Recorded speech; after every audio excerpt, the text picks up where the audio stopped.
Good day guys, and welcome ulit sa ating channel. For today's video, Yamaha Mio 125 ay nagkaroon ng check engine ang kanyang motor. Sabi ng owner guys, ay bigla na lang nag-ilaw-ilaw ang kanyang check engine guys, no? Atin yung malaman kung anong check engine klase meron ang kanyang motor. Ay, syempre, kailangan natin i-on ang kanyang susi. Before natin i-on ang kanyang susi guys, ay magbibilang muna tayo ng mabagal at saka mabilis. So, on na natin. Okay.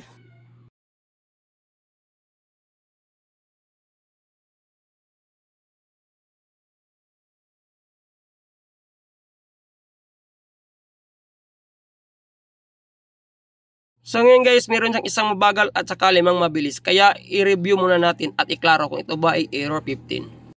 O natin ang susi ulit.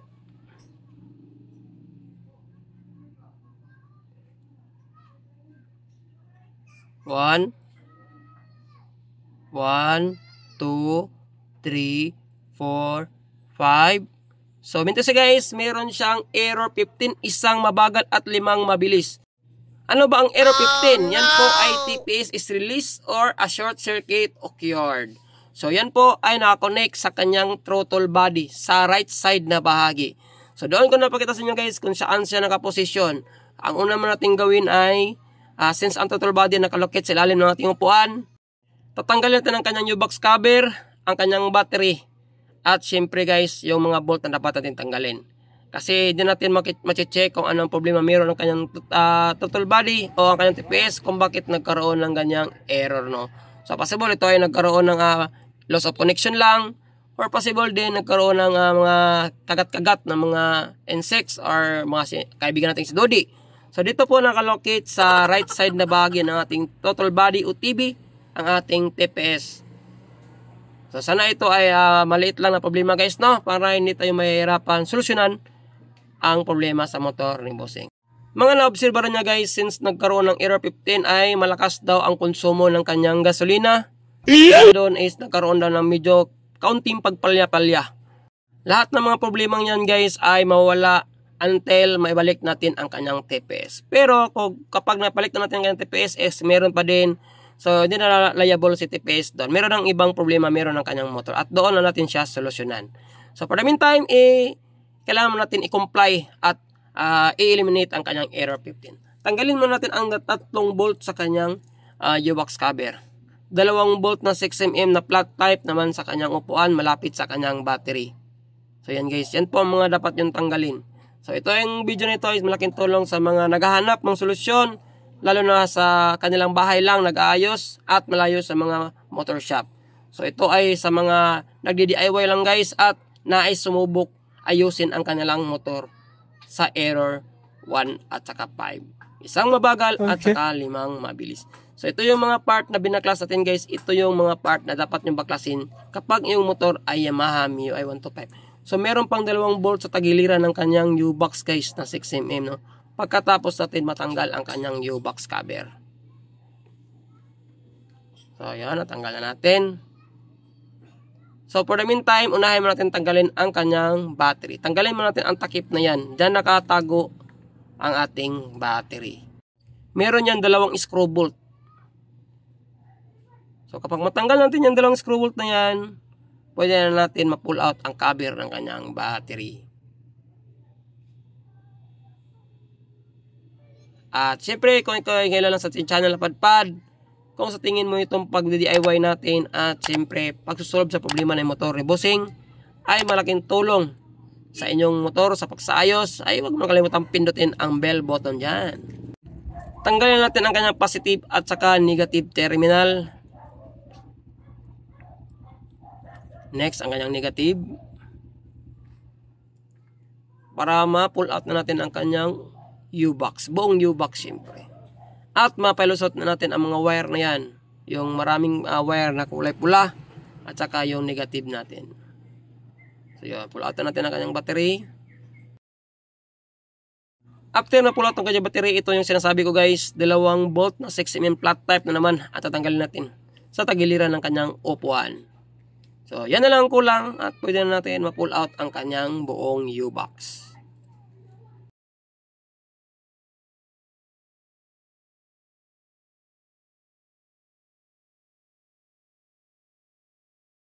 Pagkatapos mabunot ang bolt na yan, pwede natin iangat ang kanyang buong U-box at ipalusot ang kulay pula na wire na yan, guys.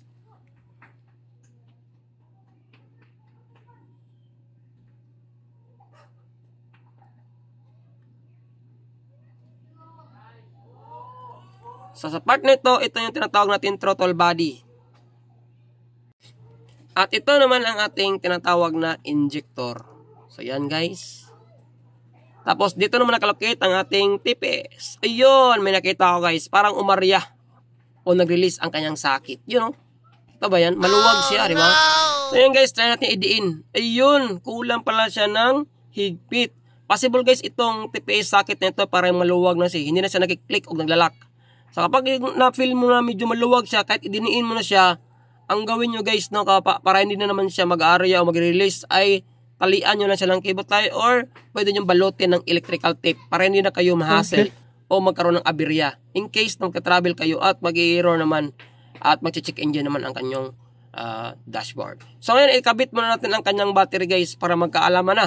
Since nadiin na natin ang kanyang TPS socket, hopefully is ito lang ang problema kung bakit nagkaroon ng error 15. Apektado po ang consumption sa gasolina ni Bossing. Nagkaroon po ng malaking consumption. Nababago po ang konsumo ng kanyang gasolina. At meron na rin siyang nararamdaman ng kaunting palya sa kanyang motor. So next, ikabit na natin ang kanyang positive wire.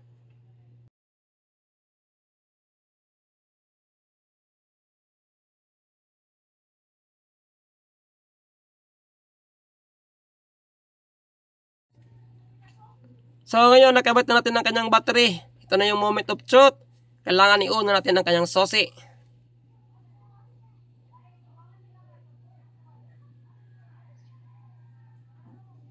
Yun, oh, hindi na umilaw ang kanyang dashboard, guys. Ayos. Yun lang problema sa motor ni Bossing kung bakit nagkaroon ng error 15. Ay ang pagkaroon ng loss of contact or nagkaroon ng pag-arya o release sa kanyang sakit sa kanyang TPS. So kapag yung motor ay naka-experience ng error 15, huwag nyo muna kayong pumunta sa mga shop. Try nyo muna i-check kung nagkaroon ba loss of connection lang, guys. So kapag naka-tap naman yung sakit at nahigpit, so maaari nyo nang dalhin sa motor shop kapag hindi nyo na kaya. So ulit ulit.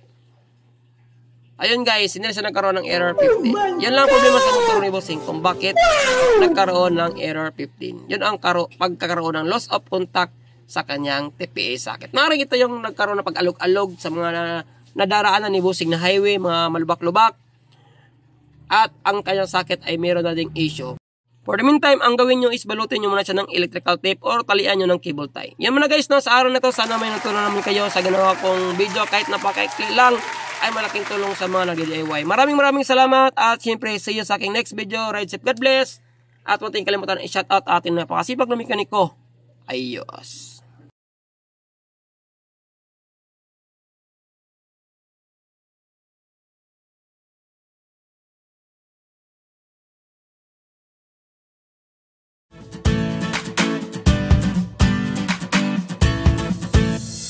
Good day, guys, and welcome back ulit sa ating channel for today's video. Honda Beat if ay nagkaroon ng problema sa kanyang ignition system. Sabi niyo na, guys, ito daw ay biglang tumirik at ayaw nang umandar. Upon checking, na-discover ko is walang kuryente na lumalabas sa kanyang tension wire. So try nga natin, guys, ipa-kickstart kay Bossing, ang owner mismo. Kasi ito ay walang electric start, no? Kickstart lang ginagamit niya para paandar sa kanyang motor. Nahirapan tayong i-troubleshoot kasi yung upuan is ayaw matanggal-tanggal at hindi unlock sa kanyang susian. So try natin pa-kickstart ng tension wire, guys, para klaro nyo. Iwan mo natin kanyang susi. At ito daw ay may check engine, umiilaw kanyang check engine, guys, no? Mamaya bibilangin natin yan kung ilang check engine meron ng kanyang motor, mabilis at saka mabagal. So check mo natin tong tension wire, lagyan natin sa ground at ipa-kickstart natin kay Bossing para ma-confirm natin kung may kuryente ba wala.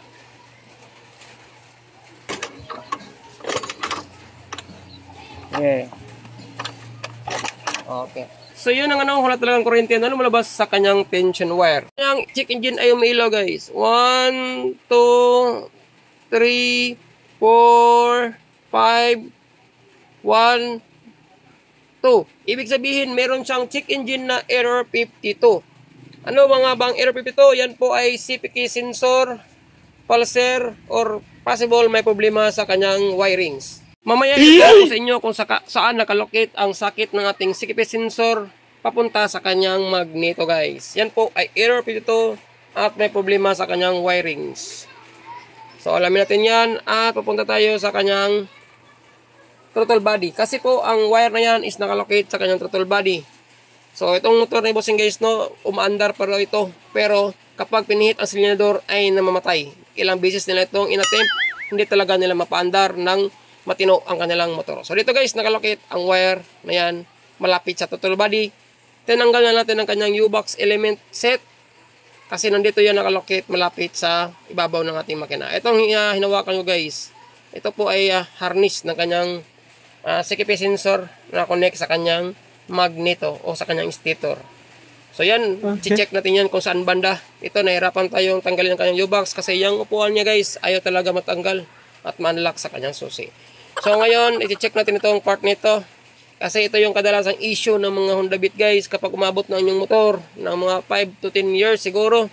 Kapag puno na niya ng putik or tumitigas na ang mga wire dahilan sa kainit ng makina o dahil na rin sa dumi na kumakapit nito. At biglang napupurol ang mga wire or nagkaroon ng molds, alikabok o baka yun ang mga dahilan kung bakit tumitigas ang wire at bigla na lang napuputol. So itong sakit ito guys na nag-stack up, isa na rin yan sa sakit ng ganyang mga harness kapag nagkaroon na ito ng laging napuputikan or nababasa ng tubig. So dito guys, iti-trace natin yan kung saan bandang napuputol sa 6 o 5 wire ba yan na connect sa kanyang sakit. So kapag yung motor nag-experience ng ganitong scenario guys, na kapag inuupuan, namamatay, kahit anong pilit yung paandar rin, ayaw umandar, at i-check yung tension wire, wala kurente, pero tumutunog naman ang ating pump, at tapos may error pig dito, alam nyo na guys kung saan iti-trace nyo ang problema. Dito lang, yung hiniwa ko guys, dyan lang. Tapos, isa-isahin nyo ang paghila ng wire. So dito nakikita ko na, may isang wire na nakaputol, o naputol, mismo sa pinakailalim na part guys, kung saan natatamaan ito ng o dumidikit ito sa kanyang makina. Kaya pala hirap siyang pandarin. Yun, hinawakan guys, naputol na siya. Yun ang isang wire na yan, putol siya. So hilahin pa natin ibang wire kung meron ba bang ibang mapuputol para isahan lang ang trabaho at hindi na ito maulit na ulit. So far, isa lang na wire ang nakita kong napuputol guys. So boss, loads, idle pops, anong dapat natin gawin? Mayroon bang available na sakit niyan? Para sa akin guys, medyo mahirapan tayo makahanap ng sakit. Ang gagawin natin is, simple lang, ibabypass lang natin yan. Kukuha lang tayo ng pagdugtong na wire, puputulin lang natin yung isang wire sa kabilang sakit, kung saan ito nakapabor or tumama. So, kailangan i-check lang ninyo kung saan ang kanyang connection guys, yung isa. So, ibabypass lang natin yan para di na tayo magkagasto pa, no? No need ang gumastos. Kahit kayo, kaya nyo mag-DIY. Kung sa tingin nyo, ang error dito ay yun ang sakit ng inyong motor. So, i-check lang itong part nito. Isa-isahin lang nyo i-check ang wire. Tapos, kapag may isang wire na putol, kahit kayo, kaya nyong mag-DIY kung paano ito i-reconnect. So, kuha lang tayo ng wire guys. Or, kuha lang tayo ng side cutter plier. Puputulin lang natin yung kabilang wire. Tapos, babalatan lang natin. Tapos, itong side nito is, babalatan din natin ng wire. Idudugtog lang natin ang dalawang yan. Ganun lang kasimple. Gayahin nyo lang ginawa ko. Ito ay malaking tulong sa mga malayo sa mga shop, sa bayan, or hirap makakuha ng mga mekaniko. At malaking tulong na rin ito sa mga nakaplano mag-DIY guys. At lalo yung mga baguhan pa lang at ngayon nanonood sa ating YouTube channel. Sana itong video ito ay magkapulot ng araw. Siyempre no, ito ay malaking tulong na rin sa mga nag-aspire na magiging mekaniko dun at gustong matuto. So napakasimple lang guys no. Wala kayong maggastos dito kundi libur lang. Libur lang guys at hindi na kayo pa maggastos o makabili ng pesa. Kasi wala namang sakit talaga na mabibili talaga nito guys. Kasi ito po ay set at connected sa ating electrical harness. So, bakit ka pa bibili ng electrical harness? Kung pwede lang naman ito i-bypass o idudugtong lang natin. Pakuha lang tayo ng may liit na wire. Tapos pagdudugtogin lang natin guys. Ang pinaka-the best ito guys no, aside sa i-splice natin yung wire is ihinang natin siya. Kung meron kayong mapagkunan na panghinang, mas maganda. Pero kung wala talaga guys at hirap makahanap ng hinang, for the meantime, i-splice nyo lang siya ng todo. Bali, gagamitan nyo lang ng plier ang pag-ikot o pag-twist ng wire guys. Para hindi siya basta-basta na nadidisconnect o matatamaan. Kung sakaling, mag-apply kayo ng pressure washer sa inyong o pag-washing sa inyong motor. Baka madidisconnect siya kapag natatamaan siya ng tubig. Pero since na nandito tayo sa shop, kailangan natin siyang ihinang guys para hindi na tayo magkaroon pa ng problema kung sakaling abot ang panahon na bibigay naman itong wire na ito na dinugtong natin. Siyempre, na-connect na natin na dalawang wire. Ay ito, natin kalimutan balutin ng electrical tape mismo. So ito guys ay pang temporary lang muna ang ginawa ko ito ha. Pero pagkatapos ng video nito, kapag na-confirm natin at naging kondisyon na ang motor ni Bossing, saka natin siya ihinang at babalutin natin ng wire from the bottom at saka from the top at saka hanggang sa ilalim, bottom ng ating wire. Okay. Pati yung sakit na yan guys, babalutin natin yan para maiwasan na rin yan matamaan ng tubig, mga putik na nagagaling sa gulong ng ating motor. So ito na guys, na-connect na natin ang dalawa, medyo naputol dahil sobrang ikli na pagka-connect natin, balutin natin ulit ng electrical tape.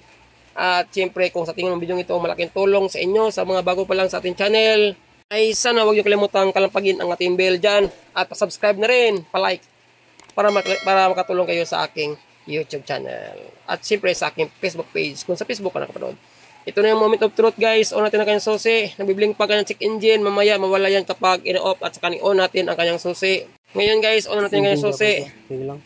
Para magkaalaman na. Bilang ito success na. At yun na nga guys, hindi na nag-blink ang kanyang check engine. At i-check natin ang kanyang tension wire. Kung meron na bang kuryente na lumalabas. Let's go. Ayun. Klaro pa sikat na araw guys. Ang lakas ng kuryente na kanyang tension wire.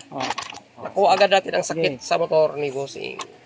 Ay syempre para talaga na maandar ang motor ni Bossing, kailangan natin ikabit ang kanyang spark plug at saka spark plug cap.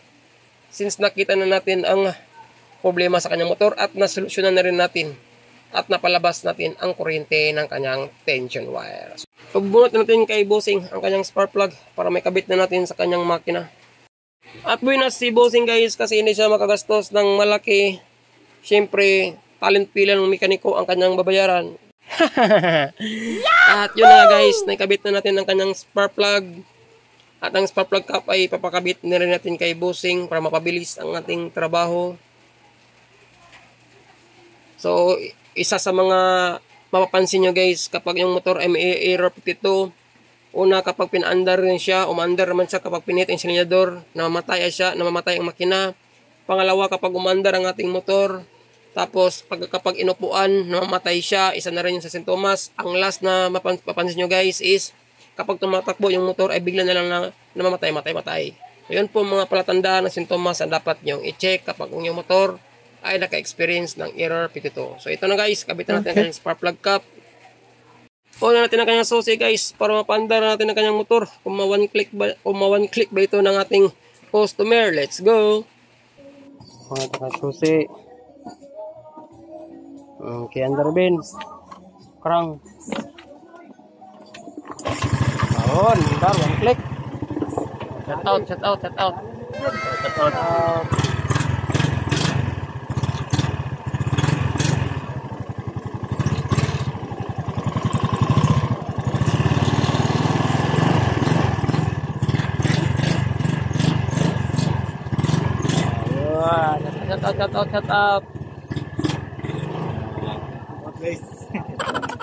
Off na to, dayon. O na to, sab.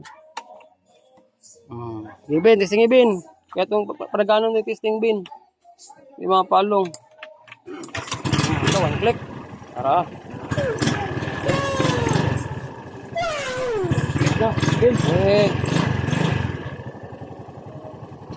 So ito na nga, kailangan natin ihinang ang kanyang wire. Balutin ng electrical tape isa-isa. Tapos siyempre balutin ng electrical tape ang kanyang buong sakit para sureball na walang makapasok na dumi at matatamaan ng tubig. So yun lang, ayos. Siyempre guys, sana sa video ito ay dagdag kaalaman naman sa mga baguhan at nag-aspire maging mekaniko. Troubleshoot ng step by step guys. At kung paano ilocate ang mga sira ng ating mga motorsiklo. Kung gawin nyo, i-check nyo muna ang kuryente. Kung mayroong kuryente, check sa gasolina at saka sa compression. Para malaman nyo kung saan ang nawala sa motor. Yun lang ang mga basic tips guys para mapaandar natin ang kanyang motor. Ang ating motor ng ating customer. Maraming salamat. At siyempre, see you sa aking next video. Ride safe. God bless. Ayos.